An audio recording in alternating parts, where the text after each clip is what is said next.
It's a joke, it's a joke, it's a joke. Everybody calm down. I'm sorry, the title of this video is a joke. Hey everyone, RogueGold here. I'm sorry for the dramatic intro there. But today, I wanted to take some time to talk about the general state of the game right now. It's been quite a rough past week, no other way to say it. Now, I've been out of town ever since wrapping up my stream and work on the Crossroads event farming guide video last Tuesday. Got back in right as the weekend was coming to a close, so the last few videos that came out after that were pre-recorded. And so, this is coming a bit later than many other creators and community members' commentary on the matter from the last week. I appreciate people's open-mindedness and patience in that regard. I definitely didn't get several messages of people calling me all sorts of lovely things for dodging the pressing topics. But anyway, I'm back now. Let's talk about the game. The title of this video, The Division 2 being a perfect game, is of course complete irony, and that was demonstrated no better than during this past week. Between issues from TU21 not being addressed with the 0.1 patch released last Tuesday, some confusing and still unresolved communication regarding that patch and its contents, and new issues introduced after its deployment, the game and its players have really been struggling. Now, as always, I like to remind people that The Division 2 is not the only game in existence with bugs and issues. You know, one of my favorite comments that I'll see is people saying how absurd it is that after 5 years of being out, the game still has new issues arise, and it's like, yeah, that's what happens when you try and keep a game and coding base alive and evolving for many years. Every time you touch the code, especially older and more foundational pieces of it like this season did with the one in-game revamp, things can go awry and something completely unrelated on the other side of the game could suddenly break all because of one inconspicuous line change. But I'm not trying to make any excuses here. It's no secret, and I've said this in many past videos, that The Division 2 has undeniably struggled with its technical reliability over the past 2 years since the game resumed content with Season 9. Now, from Season 9 and as we went through years 4 and 5, I was of the opinion, as I've also said in many videos, that I thought that the devs were doing the best they could with the limitations at hand. Those limitations being, as we've covered many times before, them rebuilding the development team, which included virtually no developers who originally worked on crafting the base game and its code, and it being significantly smaller. The base game had over 1,000 people on it at one point, whereas for Season 9 and onward, that number was now well below 100. Now that certainly doesn't mean that it's not still their responsibility to provide a consistent and ongoing experience for the game, as they pledged to do, but in my mind it does mean that at the end of the day, there's only so many hours in a week, only so many hands to be coding, and I think that for a good long while they did their best to try and stick to a content schedule with regularly releasing new modes, stories, etc., as players crave for and demand, while also working to put out as many of the fires as possible that arose while they made and released said new content. That's not to say that there weren't a shit ton of fires along the way, there absolutely were, but this is the hand that Ubisoft dealt us. If you want someone to be mad at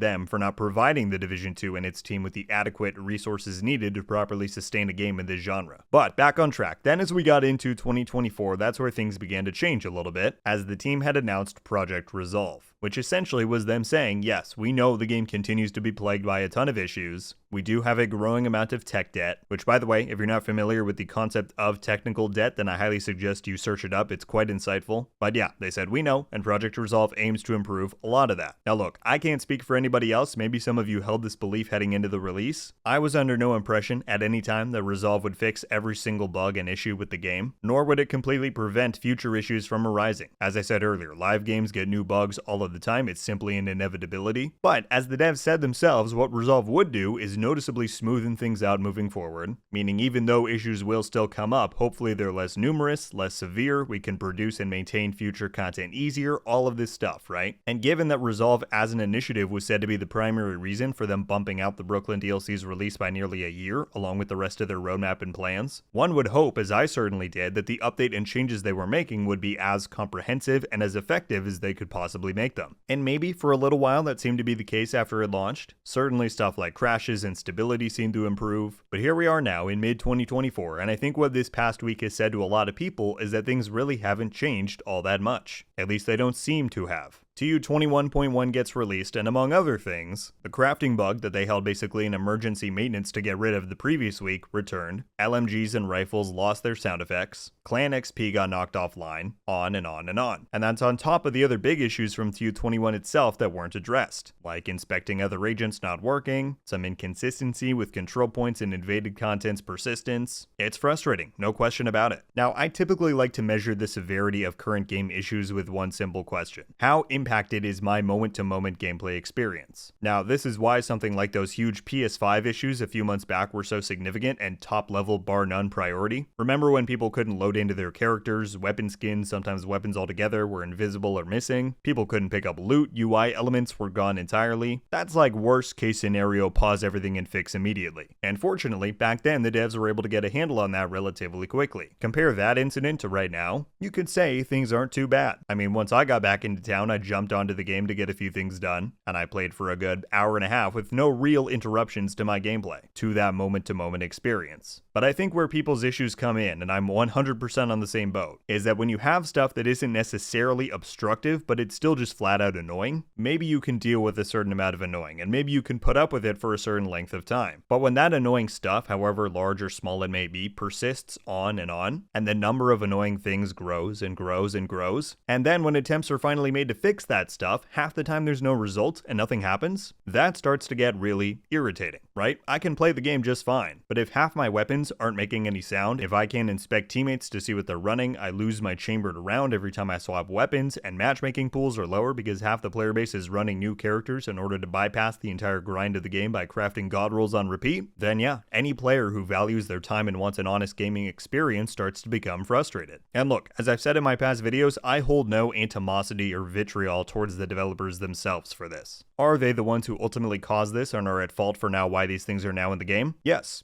they are. But unlike what many people like to believe for whatever reason, they're not intentionally trying to screw over their own game or its players. Honestly, that's gotta be one of the more frustrating comments I get is people who legitimately believe that the devs are lazy, that they don't care to fix these things, that they don't play the game or care about the IP. Maybe some of you have forgotten or just never heard some of the stories to begin with, but the only reason that the Division 2 is still standing and continues to receive new content and updates is because some of these key people on the development team and its leaders decided to stay on and keep things going. In past streams, they've gone into detail about how people like Yannick, the creative director, Palais, the lead art producer, Lauren, the narrative director. When Ubisoft had originally planned to sunset this game after TU12, they were part of like 6 people left on the team, and they were all given the option to go work on either Avatar or Star Wars, the 2 other big games in development at Massive, and I'm sure that for some of them that would have been either a huge career opportunity or just a big personal passion to go work on these huge established IPs. But instead, they chose the less glamorous route. They leveraged the data the Division 2 still had a lot of people playing, and convinced Ubisoft to let them keep going, to continue on with this game and community that they loved. And again, much to my frustration, Ubisoft didn't make it easy for them, but they dug their heels in to rekindle the engines to this juggernaut that is the Division. And here we are years later with story and content that would have never happened otherwise, with the DLC on the way that we never would have gotten, and you know, as much as people want to say it was inevitable, we know we're getting a Division 3 now, but I don't think we'll ever know for certain if that would have happened had the Division 2 not had the comeback that it did with the reception that it got. So I'm sorry, that was kind of a big tangent. My point is, myself, and I know many of you as well,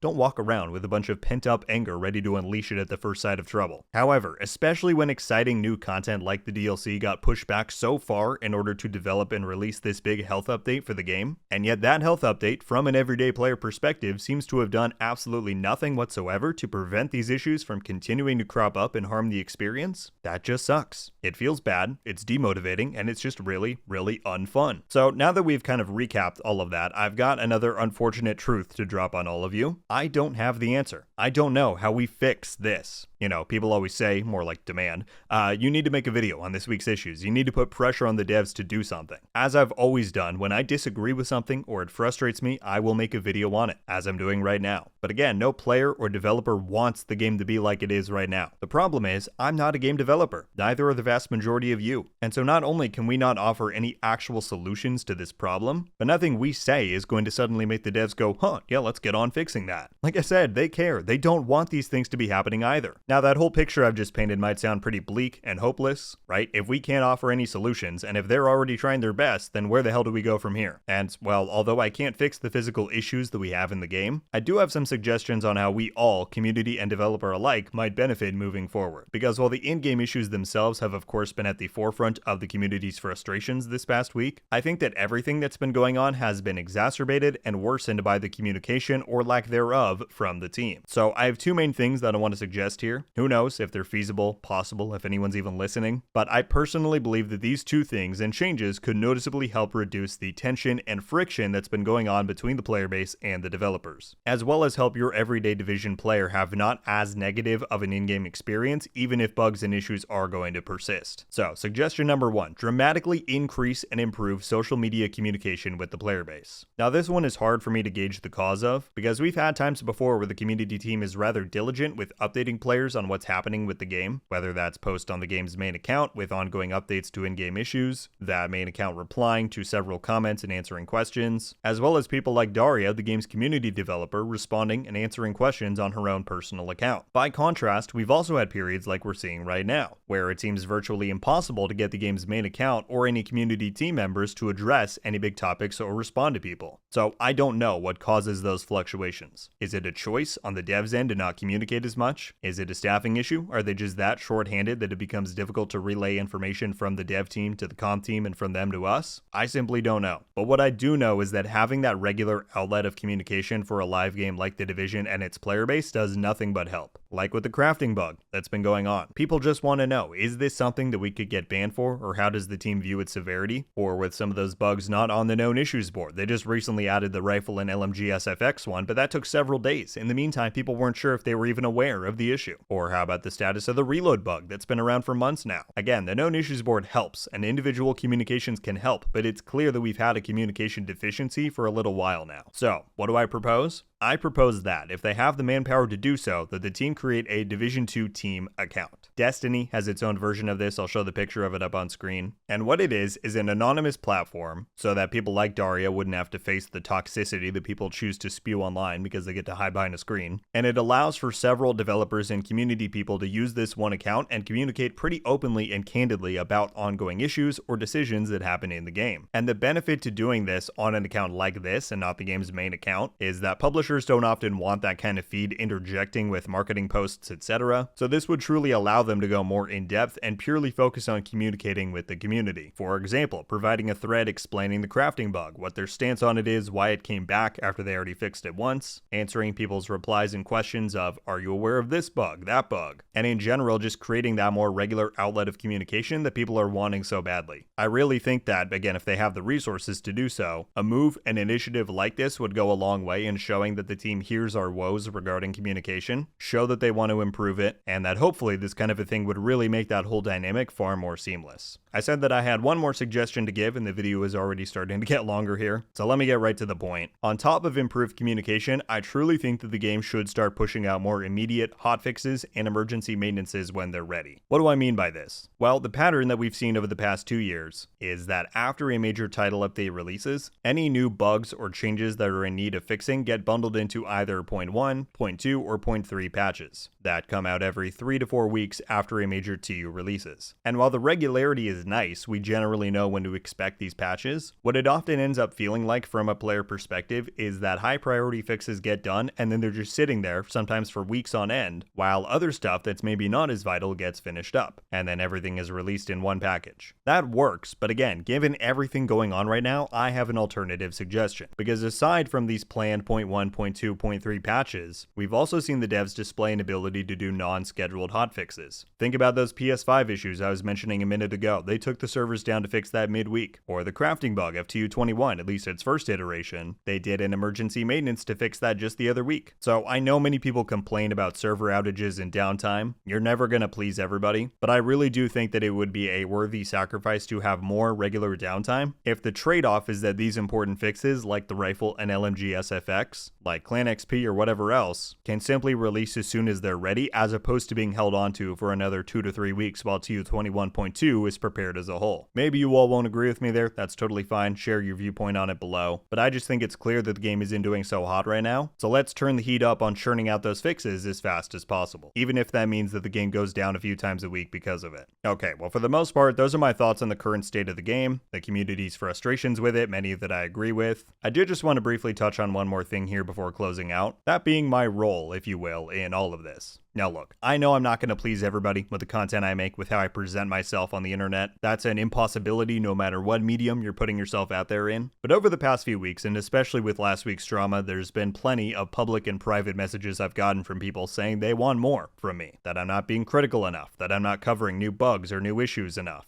You're 100% entitled to your opinion, and I do genuinely value everybody's viewpoint on whatever we discuss on this channel and whatever aspect of the game you may be passionate about. Discussing different viewpoints has always been a core tenet for me on the channel from day one, as many of you longtime viewers know. And so look, certainly if I wanted to, I could dedicate 100% of my time and effort into making videos covering each new bug that crops up, bashing the decisions or actions that led to its implementation. But again, for those of you who've been here for a little while, you'll know that that's just not really how I roll. If I see a problem or something that I personally disagree with in the game, then I have no issue covering that and explaining why I feel that way. I'm doing it right now in this video. I did it with last season's finale when the rewards were mishandled. I've done it time and time before. And as I've also explained before, if I come across a bug or one gets reported to me, I'll compile the info and report it in a fraction of the time that it would have taken me to make a dedicated video on it, which would also be far less effective than just directly reporting it if we're talking about actually fixing the issue, which is what everybody wants to have happen. So the difference, at least how I see some other creators and people online communicate their frustrations with things, whether it's on The Division 2 or any game, is that in relation to whatever they're dissatisfied with, they hammer it again and again, video after video, until they see some kind of change or acknowledgement. If that's you, or that's the kind of viewpoint or voice that you associate with, more power to you. I've got absolutely nothing against you. Again, that's just not how I roll. I say my piece, explain my reasoning, and then I move on with my life.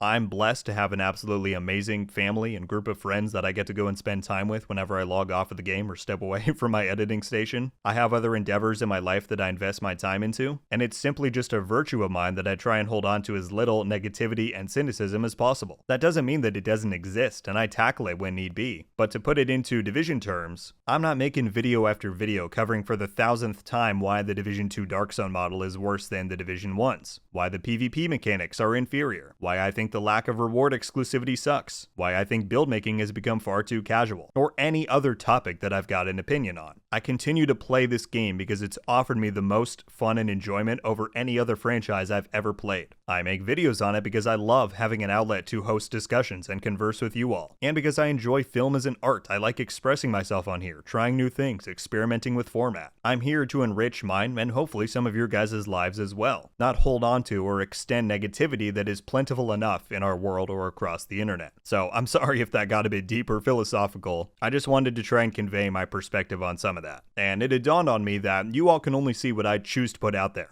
right? So if I never talk about this stuff, then how could anyone possibly know how I view it? So I hope this helps some of you understand me or my content a little bit better. Again, I know I can't please everybody. I await the criticism to this video, but I'm gonna keep doing my thing. I can see on my end that the vast majority of you all continue to enjoy and watch me for the same reasons you have all along. So I appreciate you endlessly. I continue to love this journey that we're all on together. It sucks that the game is in such a rough spot right now, but as always, I'm confident that we'll come out on the other side of it and hopefully be better for it. Stay safe, much love, and until next time, RogueGold out.